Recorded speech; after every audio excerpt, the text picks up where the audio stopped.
I am telling you everything that I have been telling you, and I'm telling everybody who's watching this someday in the future or now, that I am not a doctor, okay? It is wonderful that you find somebody like Dr. Haas here who is a doctor who will work with attorneys, and they do. There's a wonderful, and normally doctors don't like attorneys, right?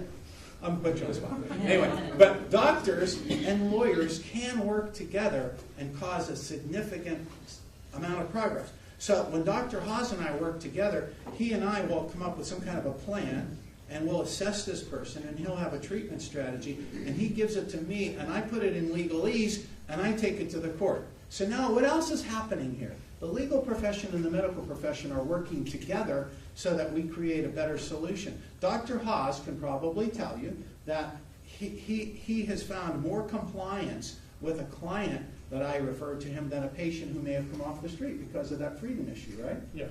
Okay, so it's kind of like bacon and eggs, okay? So having said that, he's going to take you all the way through these treatment strategies and whatnot. And if we have time, we'll answer some questions too. I would ask you to please hold your questions toward the end there because we're running behind time. You'll have lots of questions.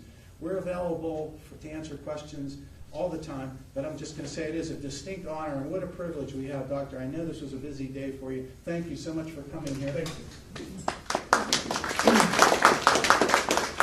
Thank you. Well, we're going to talk about medicine-assisted treatment for substance use disorders. And the Center for Disease Control came out last year, and their guidelines, number 12, state that medical-assisted treatment is the best treatment with behavioral therapy or counseling for opioid use disorders. And the Mental Health and Substance Abuse Administration also has said that medical-assisted treatment is the best treatment for substance use disorders when they're associated with opioids. What we used to call opioid addiction is now called substance use disorder. Another name that's was used a few years after addiction went out of fashion was opioid dependence. So what are we talking about with medicine-assisted treatment? And you all see the terminology called MAT, M-A-T. Okay, there's 3 medicines that are FDA approved for opioid treatment. First is, the oldest one is methadone. And methadone was invented actually prior to World War II by Nazi Germany because they wanted to make a synthetic pain medicine because the British controlled all the opium production in the world at that time in Afghanistan, Burma, and Thailand. So they made it, and they actually found it didn't work very well. It wasn't very good for pain. It was dirt cheap, but just didn't control pain the way they thought it would.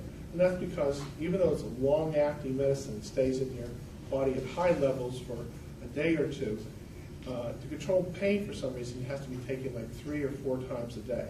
So that just didn't work out. And then in the 1960s, we had our second heroin epidemic in America. If you're old enough to remember, that was when the movie The French Connection. Heroin was coming to America mostly from Afghanistan and through Europe. And that was our second heroin, and they thought, wow, methadone's dirt cheap, it's synthetic. If we give it to people, they won't take IV drugs, so they won't get hepatitis. They didn't know about AIDS then, they didn't have AIDS yet. And so that's how the methadone program started, was just an alternative to IV drugs. Methadone has many disadvantages, though. It is addictive, it is sedating, and there's many jobs that you can't have on it, like you can't be a pilot, you can't have a commercial driver's license. So in methadone programs, you have to go there each day for the first 90 days. And when methadone is taken with certain other medications, or just even alcohol, benzodiazepines, Valium, Xanax, Klonopin, or alcohol, it causes death. Canada, for example, 30 to 40% of their overdose deaths are from methadone. It's much less in America because we don't push it quite as much as other countries, but still, 25% of all people that are in treatment for opioid use disorder are on methadone in America. 70% are on no medicine at all, just counseling, which is not very effective by itself. And the last group, that last 5%, it's 3.5% are on buprenorphine naloxone, and 1.5% are on Vivitrol. So There's a lot of room for improvement there. The next medicine would be buprenorphine naloxone. That's Suboxone, Zubsolv, and Butabel. You can also get it just with buprenorphine in it, that's Subutex. The gentleman from State College area, anybody from Clarion? No? Well, they had some doctors that were prescribing just Subutex. And Subutex doesn't have the Narcan in it. And so if it's misused, if you crush it up, liquefy it, and shoot it up, there's a way to get a high off of that. And you can't get that when you have the Narcan mixed in there. So that was originally approved in 2000, part of the 2000 Opiate Treatment Act. And it's a partial mu agonist, buprenorphine, which means it attaches to the mu receptor. The mu receptor controls withdrawal and pain. And then it also blocks the kappa receptor, and that's when it gives you the high. Now, it's safe enough that you can have a CDL on it. It's not sedating when taken in the prescribed doses. A person can, like I said, be a truck driver or have a CDL with it. The costs are about $6 to $13.50 a day. But there are problems with buprenorphine naloxone. One problem is that people still are physically dependent on it, so they go through withdrawal if they don't have it. Another problem, there's a lot of stigma associated with it, and people don't know what it is. And then last is that there are people that know how to chemically alter it, just like people know how to change Sudafed into methamphetamine.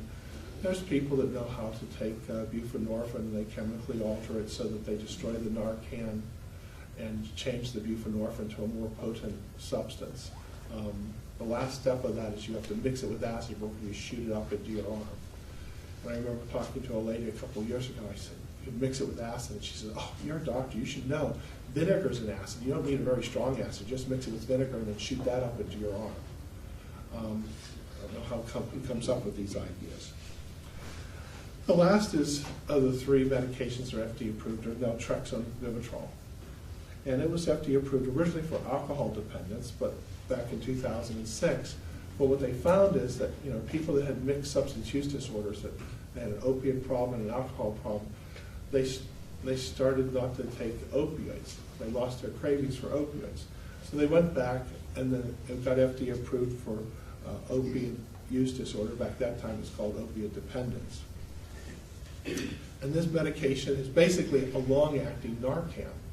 It's going to block the opioid receptors in your body and decreases cravings for opiates and alcohol. But again, it blocks the receptors for opiates, all opiate receptors, not just mu receptors, but kappa receptors, the one that you can get high off. Since this medicine is not sedating and doesn't cause physical dependence, a person can have this and have basically any job they want.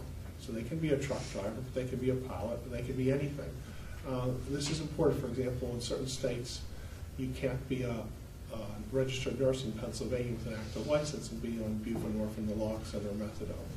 And pharmacists can't be on buprenorphine or methadone. So they have to be on Vivitrol, and it varies state by state. So what are the problems with this medicine? Well, first problem is the cost. It's $890. I mean, that's cheaper than doing drugs every day, but a lot of people don't have that amount in their back pocket at one time. That's how they get in trouble with the law. They go out, they steal a little bit this day, a little bit that day, borrow from family, whatever. And then the other... Sorry, just real quick, the $890, is that $890 a month? That's $890 a month. Yeah, that's $890 a month. That's the wholesale price of the medicine. You'll see on the internet prices like $1,200 and $1,400. That's retail price, but the wholesale price is $890. So your doctor can get that for $890 for you. So the other tough part is a person has to go through 10 to 14 days of withdrawal before they can take the medicine. And that doesn't sound like much, but it actually is a stumbling block. A lot of addicts, that's what it really means to be an addict. It's not taking drugs to get high anymore. They're just taking it so they don't go through withdrawal. So, who's Vivitrol good for? We talked about it's good for professionals. It's actually good for people coming out of rehabs because they've been off drugs for 30, 60, or 90 days. And Vivitrol is really nice because if you give it to a person coming out of a rehab facility, then they don't have cravings, they don't overdose, because that's one of the most common times to overdose is when you come out of rehab. Or another group is when you come out of jail. Now there are some jails, many in Ohio, and a few in Pennsylvania, that will give you your first Vivitrol shot as you leave the jail, but that's still pretty spotty in Pennsylvania.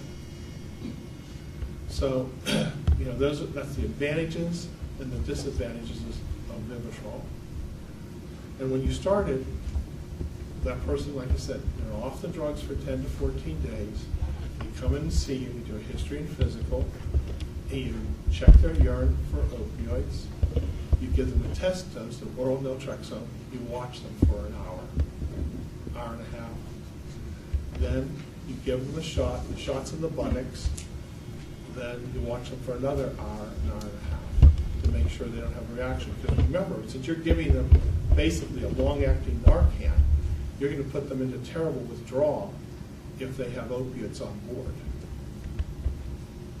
And they will crumble to the ground. Now, normally people can't lie to you because you check their urines, but they have the cups are not as sensitive as sending off to the lab. The time it takes to send off to the lab is 2 days to get it off, get it back. So you're going to have to work on their truth. Don't know who's calling me, but I don't care. So like I said, they tell you they haven't used it, check their urine, you give them the oral test, then you give them the shot. And then at that point, like I said, you watch them an hour and a half, and then they come back to see you for the next shot in a month. But they still have to go to counseling. You want to have them go to counseling because people relapse normally not because they have this tremendous craving for drugs, but because they don't know how to deal with everyday problems. And I can give you examples of the last 3 people that relapsed on Vivitrol. My wife left me, so I wanted to feel better, so I didn't come back for my shot and start using again. I lost my job. Okay.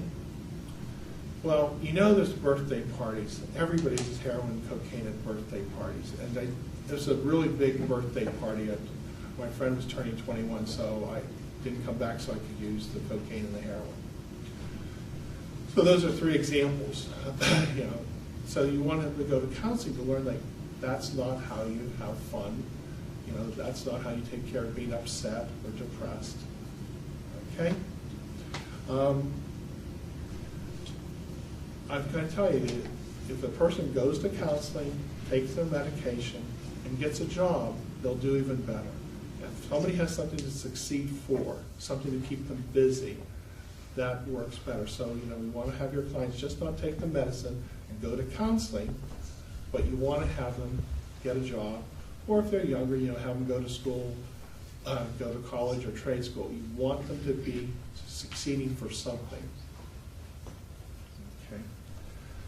So, people think the situation's hopeless. America's had 3 heroin epidemics in the last 120 years. We got through the last 2. We'll hopefully get through this one. The first one was over 100 years ago. That was when heroin used to be, you could buy it at a pharmacy without a prescription, cocaine without a prescription, all the opiates without a prescription. And that's when they put in the Harrison Act. Anybody remember that from law school? No? Come on. Somebody had to be awake for that class. The Harrison Act was the act that made that heroin illegal in America, that cocaine and opium you had to have a prescription for. And it said that for a doctor who could give a controlled substance to an individual who was an addict was a felony. That's why, for example, buprenorphine and naloxone, the doctor has to have a waiver license to prescribe that. His waiver's from the Harrison Act from over 100 years ago. And then, like I said, the second epidemic was in the late 60s. And now we have this epidemic. this epidemic is supposed to be associated with overprescribing from doctors, and that's probably true. When people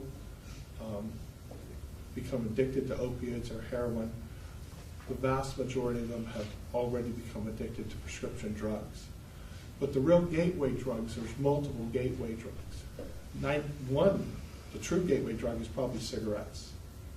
98% of all people that are heroin addicts or are addicted to opiates smoke cigarettes. And then a majority also smoke marijuana. So that was the last thing we were going to mention is,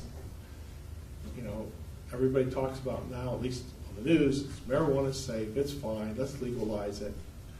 Well, the states that have legalized it, nobody talks about the fact. Colorado, and California, they have more motor vehicle accidents from DUIs from marijuana. CDC said that Colorado had a 400% increase in overdoses of marijuana in children. And then also use among teenagers has gone up.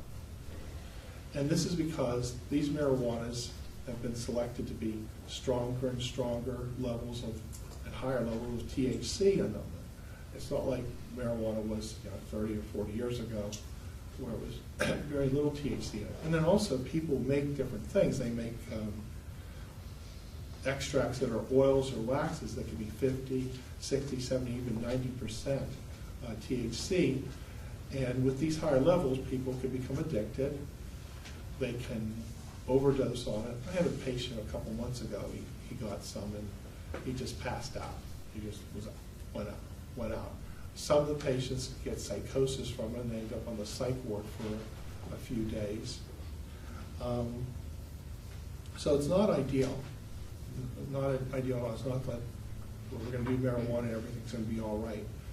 People do have problems with it. Is there still a limit on Suboxone? A few years ago when I was dealing more with drug addiction, there was a limit on a doctor having Yes. Suboxone. They still have that limit? Well, they have different limits. Okay, you have to take a special course and then pass a test. Once you pass that, you send your results into the DEA and SAMHSA. And then they give you a new waiver license from the Harrison Act from 100 plus years ago to be able to treat it. The first year, you're allowed to have a panel of 30 patients. At the end of the year, you're inspected by the DEA, and if everything went all right, then you're allowed to go to 100 patients. Then, after another year, you get another DA inspection, and that's the way it was, just period. But last summer, in August, they passed a law that said if you were board certified in addiction medicine to take care of this epidemic, and because they knew buprenorphine naloxone worked for many people, they would raise the limit for people board certified in addiction medicine to 275. So I have a 275 waiver, so I can see more patients. But in reality, that was pretend.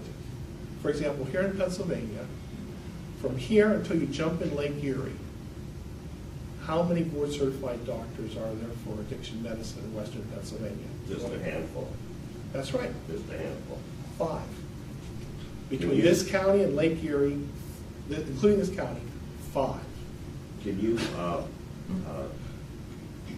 on Suboxone, can you, if you're at 275, could you put 30 more people on if you said it was just pain management? Depends on your DA district, okay? In this district, the DA, what they'll do is if you work, well, first of all, I would never do that because its FDA approval is not for pain.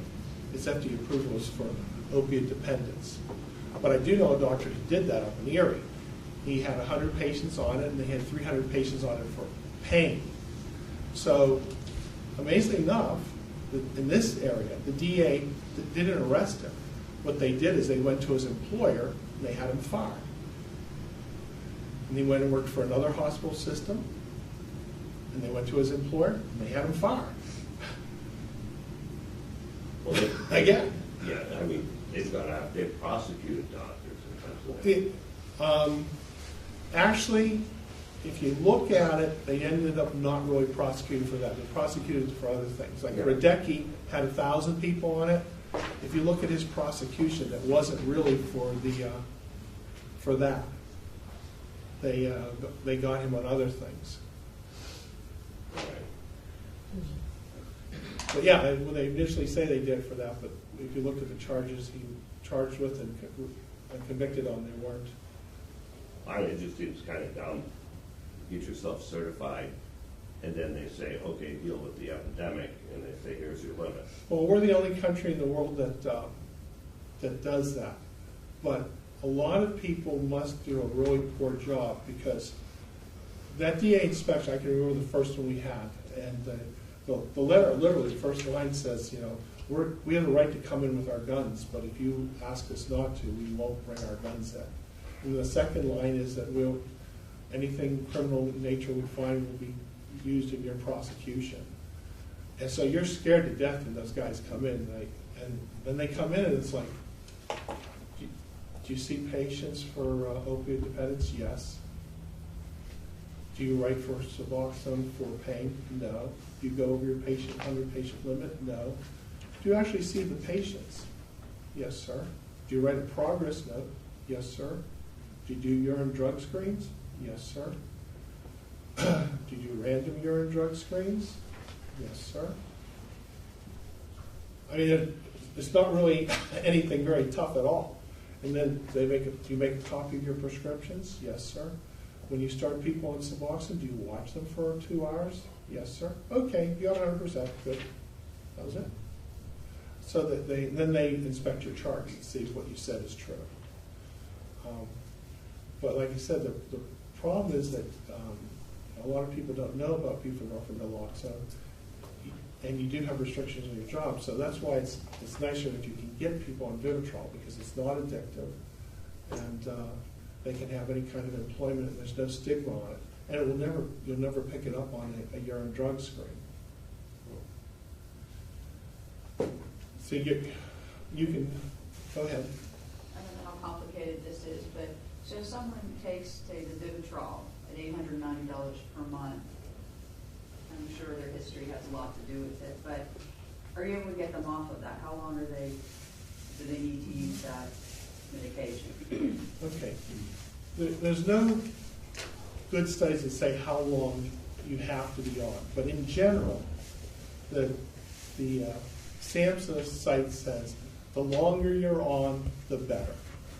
That's what their site. They say the longer you're on, the better, and people should come off when they feel it's appropriate. In general, people tend to do best when they've been on at least 12 to 18 months. Because you really want to try to break that habit of doing drugs. And if they're on Vivitrol and they slip up, nothing happens. I mean, it just blocks the heroin or blocks the opioids or whatever. And now it does decrease potency. So if somebody has to get elective surgery, let's say, that'd be a good example of elective surgery.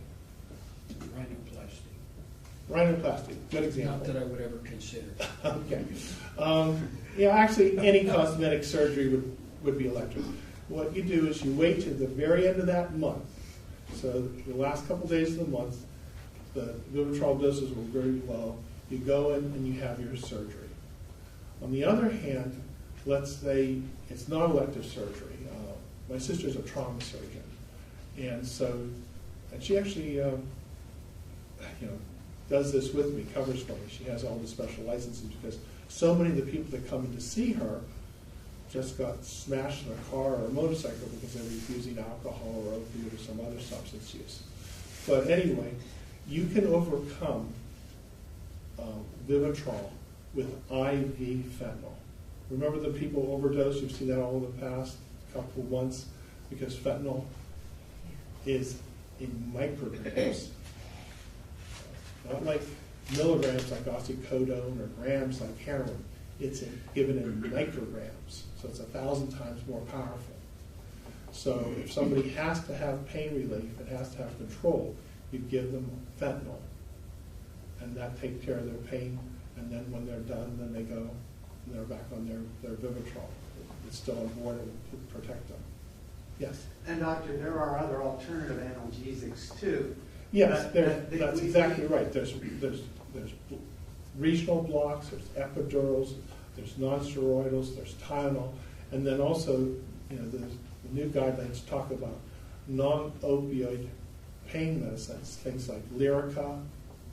I don't know if anybody heard of that one, or gabapentin, Neurontin. These are medicines that control pain that aren't addictive. And we have people wear badges that if they're in an accident would say that they're on Vivitrol. Right. So that the person treating would know that their body would not react to the pain medication. There is also another one of the there is a long-acting now, buprenorphine implant, that's 6 months. That is very expensive, that's $5,000 for that implant. And then there's, supposedly just got FDA approval for 1 month implants for buprenorphine. And that creates an object lesson on the lack of counseling. Doc, if you could tell them why coordinated counseling is so important, because an implant, for example, there are reported cases where people were not counseled and they've actually tried to dig the implant out of their body with a penknife. Well, they didn't do that because they weren't counseled. They did that That because they wanted certainly means that no shot, no Right. implant is magic. Right, no shot is magic. That, like I said before, you want the person to go to counseling because people fail because when they get upset or depressed, they don't know how to handle that. And so counseling teaches them the right way to address those kinds of emotional problems. Yes. How would you describe your clients? Are they largely professionals or what? Well, we have everything. Uh-huh. How we got involved in this originally was we did occupational medicine a lot. Well, I'd always been interested in addiction medicine. I even took the rotations 30 years ago in med school. But we had a lot of people on pre-employment that tested positive for drugs. So, and I told you, I have nurses, RNs, LPNs, dentists, a pharmacist. I have truck drivers, people who do backhoe work, a teacher, some guys that are in the reserves, people that work in factories. But I do have a third of the people that have just fallen on, you know, they're on medical assistance, and they're just lives that got fallen down so low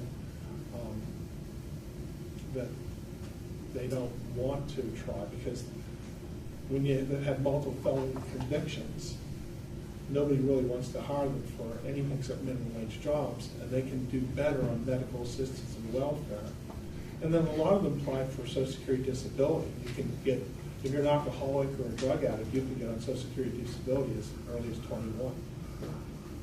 So they just get, and then they have that month, they get that check every month. And then the more children they have, the more money they get. So that's kind of a sad situation. But yeah, they're on Social Security disability, even though they're in their 20s for substance use disorder. Is there a list maintained by the state or somebody that would have these qualified positions? You said there's only 5 from this county to Erie. So in my county- five for all of Western Pennsylvania, from Butler County until you jump in Lake Erie, only 5. No, the state doesn't have. In fact, the state website isn't going to be very valuable at all. You go on that state website, and you have half the counselors on there, and there's counseling locations that they have say they will not accept somebody on any medical assisted treatment. You know, a lot of these people, counseling alone, or 12-step alone, for them is a religion. They believe it. They don't care what the evidence is. They don't care that you have 20 years of saying medicine-assisted treatment works better. And then each one of these medicine-assisted treatments works better and better. Like, you know, buprenorphine naloxone works better than methadone. Vivitrol is better than buprenorphine naloxone. So it's just up to these physicians who are qualified to self-market themselves? You don't really have to It's fine. self-market yourself. You get I'm calls thinking- every day. Yeah, I'm thinking about, in our case, if a client comes in who has a problem and we want to get them to help. There's two places you could find doctors easily that have the special licenses. One would be the Substance Abuse and Mental Health Administration website, and they have right on there, they have locators for medical assisted treatment. And you can find doctors that have beef and orphan law licenses and do Vivitrol or whatever there. And then if you have somebody who can't bring themselves to go through the 14-day withdrawal, which I said would be 10, 14 days, that's ideal. And that can be done at home too. Remember, nothing I told you was really high tech. So you have somebody who their parents have kept them at home, so they haven't used drugs for 10 to 14 days. You can go to their home. There's a cup. Hey, just go to the bathroom, put some urine in there. Great. There's a temperature gauge, so you know it's his urine. Okay. Or all the ones I did at home were his, but you do her. And then you do a little physical.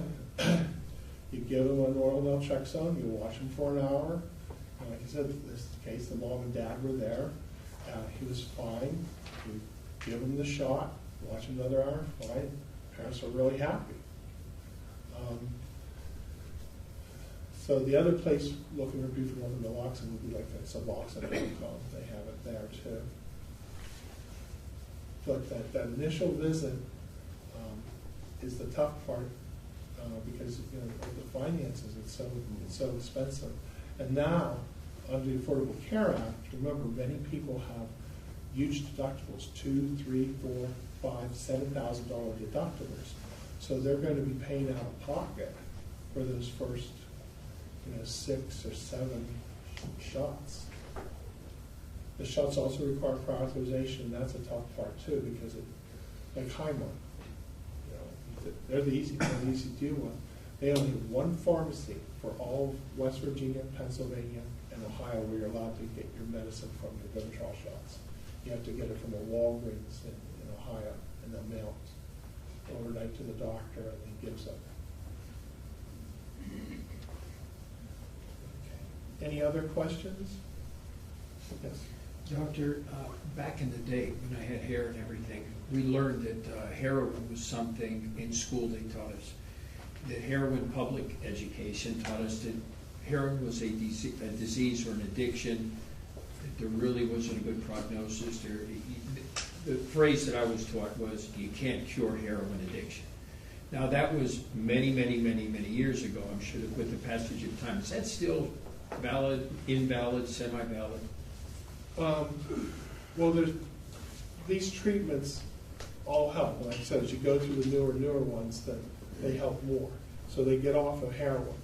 But sadly, a lot of the patients then are dependent upon their medicine to help keep us surviving. Now, they need counseling because you're not going to take your counseling when upsetting situations happens. Then you can relapse again. It is a lifelong problem. I can give an example. A gentleman, I had one gentleman who, after 18 months on Vivitrol, he stopped. He was fine, and he had gone to his counseling. Another gentleman who had 18 months on beef and orphan naloxone, he was fine. And like I said, I wean them. I follow the guidelines. It says you wean off when the patient feels comfortable, and they felt comfortable. And they were both successful for like a year and a half, and then they got injured in a motor vehicle accident. They go to ER. They got a handful of opioids, and then they relapsed. So yeah, that's why they talk about it's a chronic disease. You can relapse. You have to think about like weight loss. I mean, you watch your weight, you get your weight down. Just because your ideal body weight today doesn't mean you might not eat too much tomorrow. You got to watch what you eat every day. So yeah, it is a chronic disease. But I remember there was a study a few years ago that said you had a better chance of getting off of heroin than you had getting off of cigarettes. So it can be beaten, yes. Any other questions? Okay, thank you. Tell Tony right out. Can I have a couple of things I'd like to work with you Okay. in podium here? Question. there's a couple obvious things that come to my mind. For example, the blockade, the Vivitrol.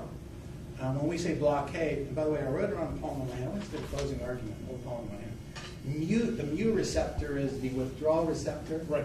And the It controls withdrawal and pain. and pain. Okay, and it's the cap receptor. That gives you your euphoria, high. your high. The high. And it blocks Okay. both of them. It's just really, so I want you to think of satellite dishes, and one called mu and one called cap, and think of somebody spraying foam all over it, and the signal doesn't go through anymore. That's what Vivitrol does, Yes. generally speaking, for us lawyers who aren't doctors. Okay, so sometimes you need to be able to explain that to the court, and that would be obviously elementary, but it'd be accurate.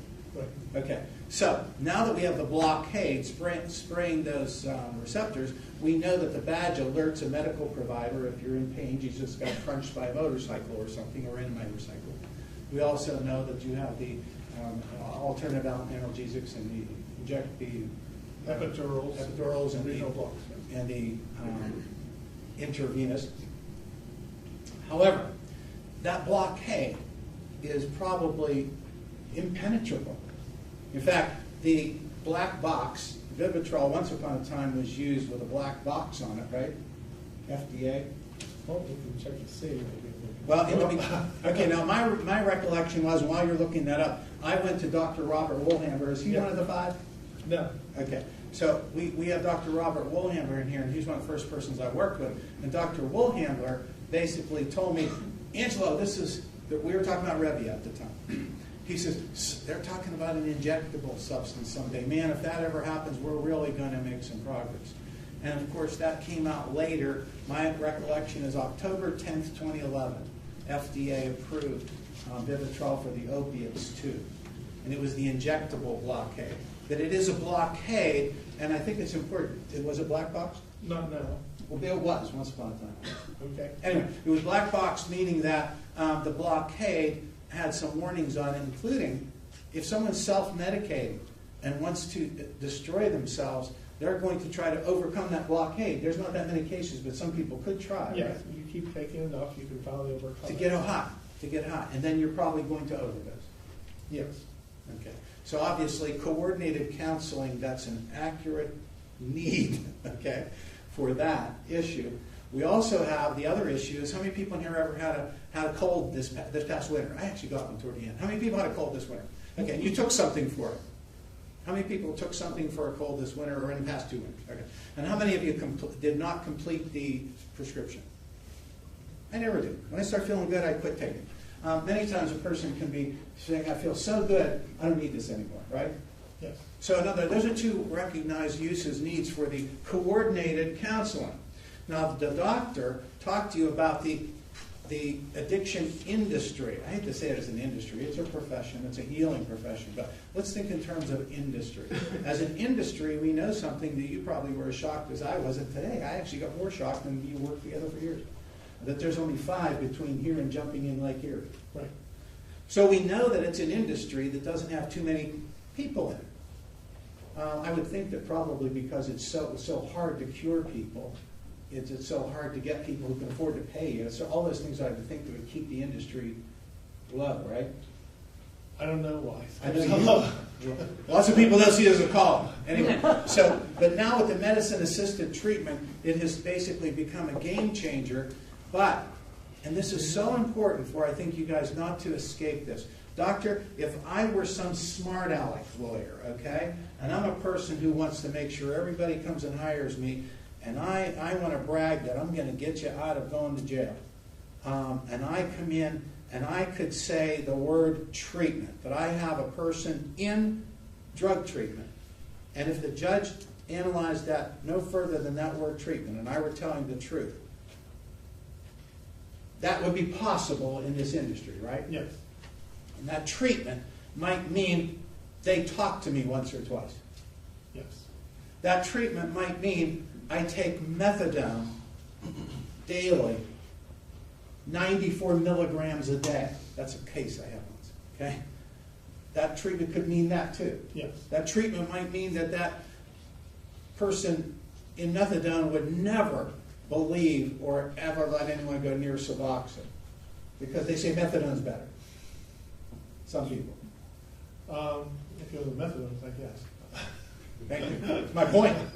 If I own the Suboxone clinic, I'm going to say, you don't need that talk therapy, you need the Suboxone. No, you wouldn't have passed your DA inspections. Okay? But you could if you were Yeah. not a conscientious professional. Yes. Okay? And of course, the talk therapy people, now again, I'm not bad-mouthing anybody, but the doctor, for some reason, they basically have this fixation on no medicine-assisted treatment. Yes. So, listen, we are a firm believer in the 12-step process, as I advocated as an attorney and you as a doctor. But boy, they're not reciprocal that way. No, but actually, something to remember about 12-step meetings, in Western Pennsylvania, and I'm not sure if this is true across the rest of the nation, but in Sharon, Hermitage, Ferrum, drug dealers stand right outside the NA meetings as you leave and offer you half-price drugs as you leave. That's true in Gary, that's true in Pittsburgh. So when you have your patients, when you send them to 12-step meetings, you better make sure they go to a meeting that doesn't have a drug dealer outside, because there's a lot of temptation. You might suggest that they go to an AA meeting because it's the same 12 steps, or 12-step meetings that are at churches tend to, the ministers and priests tend to shoo away drug dealers.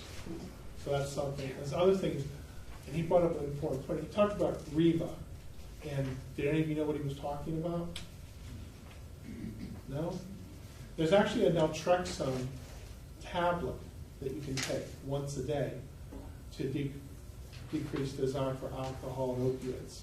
But it's a once-a-day tablet, and it's very inexpensive. It's only like $1.50 a day.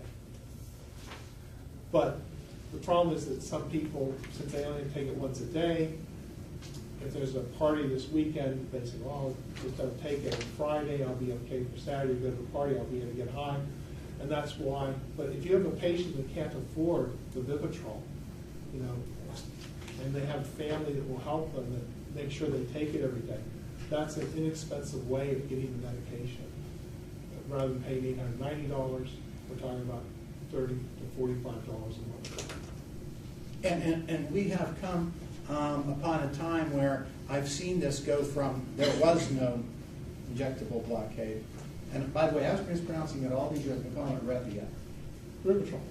Vivitrol. But naltrexone tablet is Revia, isn't it? I don't know. Listen, you're the expert, not me. Different parts of the country pronounce it differently. But it It's was just a like tablet. just like methadone. If you're in New York or Boston, they call it methadone. Tablet form naltrexone. Okay. So, right now, I can tell you, I watched it from all those years, and now it is safe to say that most hospitalizations cover Vivitrol. I know you have to have pre-authorization usually. Well, okay, that's the deception. We cover it. Some insurance companies say you have to fail Suboxone to get it. Some say you have to fail oral naltrexone to get it. They all require prior authorization, and the prior authorization can take a week to 10 days to get the medicine back. So it's more difficult to get than you think it should be. But it started off with me, I actually sued them. I didn't have anything else to do one day, so I sued them for not covering it. It started off with me actually suing through Robert, and we sued, but it's come now to the point in time where, at least with these restrictions, they do cover it. Yeah. There was a time when they didn't want to hear it at all. Okay? There was also a time when in-house rehabs didn't want to hear medicine assistant, right? Yes. It was very difficult to get an in-house rehab to talk to you about in-house, about medicine-assisted treatment. Am I saying something inaccurate? Once upon a time. It's still true. A majority of people coming out of rehab still don't get Vivitrol. Less than half will get the Vivitrol shot as they leave. Now again, we're talking about having to pay about $20,000 for a month of rehab, right? More. Okay? So, as an attorney, we need to make sure that if we're going into court, I tell judges all the time, I said, Your Honor, I can't promise you that my client here is going to keep these promises, but I can promise you on my watch he will. If he doesn't, I won't be back here defending him. I will withdraw. So I think your credibility is so important that if you're going to plug into treatment, which you absolutely should, the title of this course says, DUI, drug defense, beware, avoid ethical and legal malpractice. We already talked about how it's legal malpractice according to all the cases, but now I'm talking to you about ethical. Ethical means what? Doing something that even when no one knows about it, is the right thing. The right thing to do is take somebody to treatment. The right thing to do is know what treatment is. He has just explained to you an industry that appears to be somewhat in chaos, okay? So now the marriage of the legal and the medical profession, and our industry has chaotic moments too, okay? The marriage of the two, with two ethical providers, creates that footstool, okay, that three-legged footstool. And remember the thing I passed out, a picture's worth more than 1,000 words. The three legs on that footstool, saw a leg off and the piece of furniture is worthless. The three legs are medicine-assisted treatment, the law, okay, and the counseling, okay? Because to just take a blockade and go on with life and not be into counseling is a little bit simplistic too. So can we go back through your little, I love this was precious, and someday we're going to take this out of the tape and just play Dr. Haas doing this. What the questions they asked you, okay? Again, on your application, and you got 100%. Let's start. It's on your inspection from the Your VA. inspection. Okay, let's take them one at a time, and please, let's focus. They ask you for, well, first question I didn't even mention. They ask you, do you keep buprenorphine or buprenorphine naloxone in your office? Yes or no? No, then they go to the second sheet. Then they ask the question, are you only prescribing for people with opiate dependence? Okay, now, why do you think they would want you to say no to that? Okay, because you're not one of these people, they're passing it out, and that's your bottom line every day. These soup kitchens, right? Right, but I honestly don't understand how those work, because the insurance companies won't pay for it if it's not prior auth for opiate dependence. We have a doctor in Newcastle who's doing serious time in a state penitentiary, and you guys know you live there with me. You could drive down there, and at 6 o'clock in the morning, they were lined up waiting for their... No, he got He's convicted of he's 3.5 million OxyContin doses a year. But he was in prison now, right? Yes. Okay, so But they said he prescribed twice as much as anybody else. I'd like to know the guy who wrote for the 1.7 million doses. he was also in prison. So let's go to the next question, okay? Okay. Okay. Do you see the patients? Do you think there are people out there who could get your thumb and open the file cabinet and go across all those thumbs there and say, let him keep coming back tomorrow for the drug, right? Do you see the patient? Next. Next, do you write a progress note when you see the patient? Okay. 94 milligrams of methadone. Is that a lot per day? A little high. I had a girl come to me. She had, I don't know about your county, but in our county at the time, they had a Thursday rule. If you're going to take a plea, you have to say by Thursday or a week before trials, or you don't get a plea. By the way, they're pretty strict up in Franklin. Anybody work up in Venango County? And you missed that deadline. You better they will not. Anyway, so the Thursday rule. The girl sitting in my office, she's on 94 milligrams. She has a choice. It was a controlled buy. She has no defense. Okay, we're Sixth Amendment guys. I checked. There's no defenses here. This girl is cold. Okay. She has 2 little kids. She has to go and plead tomorrow. It's Thursday. And she's going to plead to 2.5 years, and she'll be separated from her kids and all those things that go with it. Oh, yes. And she's on methadone at the time, 94 milligrams. What did I do? I entered my appearance, and I begged for a continuance. In that 30-day continuance, I got the Thursday rule kicked back. And what happened is we got her off of 94 milligrams within 1 week time. That sounds pretty dramatic, right? Yes, that would be good. Yeah, we got her off of 94 milligrams of methadone because we can't give her what? The blockade if she's on methadone. Correct. Right. So we had to have 7 to 10 days of cleanliness. Otherwise, that would have collided and tripped her into withdrawal. We got her on the blockade. She never did a day's jail time. She's waiting on the table. She talks about us saving her life, and we did. Okay, but again, it took that coordination and knowing the industry to do that, and having a doctor who basically kind of like sat on her he saw her like every day, twice a day, to get her down on that dosage, on those milligrams. And she was motivated by the not going to jail. Next question, please. Next question is, do you do your drug screens? Okay, and that's very important to do the tests, right? To make sure your person isn't bamboozling you. Right? Next. Do you go over your 100 patient limit? Okay, and again, that's a telltale sign. Yes. It's a narcotic. Remember now, the buprenorphine is a narcotic itself. Yes. That's why they have the limitation. Although it's It's a, It's illegal. narcotics not It's a a medical controlled substance. substance. It's a controlled substance. It's a controlled substance. It's a controlled substance. It's not a true opiate. And that's why it's only controlled. partial. It is a partial opiate. The person who takes it is dependent on taking it again. People that take Valium are dependent on taking it, but it's not an opiate. It's a different family. And your colleague, Dr. Capretta from Gateway, has talked to me many times and said that they are not addicted, but they are certainly dependent. They are physically dependent. Next question. Do you make copies of your prescriptions? Next question. Obvious answers, obvious reasons. Do you call medicines into the local pharmacy? Okay, next question. When you start people on them, do you watch them take the medicine and observe them for 1 to 2 hours? Okay, all those questions are designed to raise the level of this, and they are basically, I know you're sitting there because you know exactly how to answer them, but at least at the end, I'm sure there's going to be something saying, I verify under the penalty of perjury that these answers are correct, right? Yes, there is, but they also take a copy of 6 of your charts to see that you do what you said. So what we're saying now is when the law and medicine start to work together, it starts to produce positive results, so that we don't have these people abusing treatment. We don't have, certainly, are addicts, do you think they're kind of manipulated? Somewhat. Actually, for one last thing, they do ask you, are you sending your patients to counseling? And can you prove you're sending them to counseling? And by the way, there's many theories on counseling, right? Yes. There's all kind of philosophies, including those people who say no medicine and all that. So I think it's important for somebody to have the right kind of counselor and an effective counselor. Yes. Okay, all of that. That's the kind of thing you need to know before you stick your reputation on that client's back and lock him into that judge. Those things that's readily available. On the Finding a Doctor, by the way, Vivitrol is not a controlled substance because it's not addicting, right, Doc? Right. Okay, it's an naltrexone. The name of the company that makes it is called Alkermes. Yes. If you Google Vivitrol or Alkermes, there's a locator right there on that website that'll show you the nearest doctor for whatever site you want that is a Vivitrol administration doctor. But amazingly enough, you'll find less doctors there than you even for Suboxone, and Suboxone will be less than for methadone.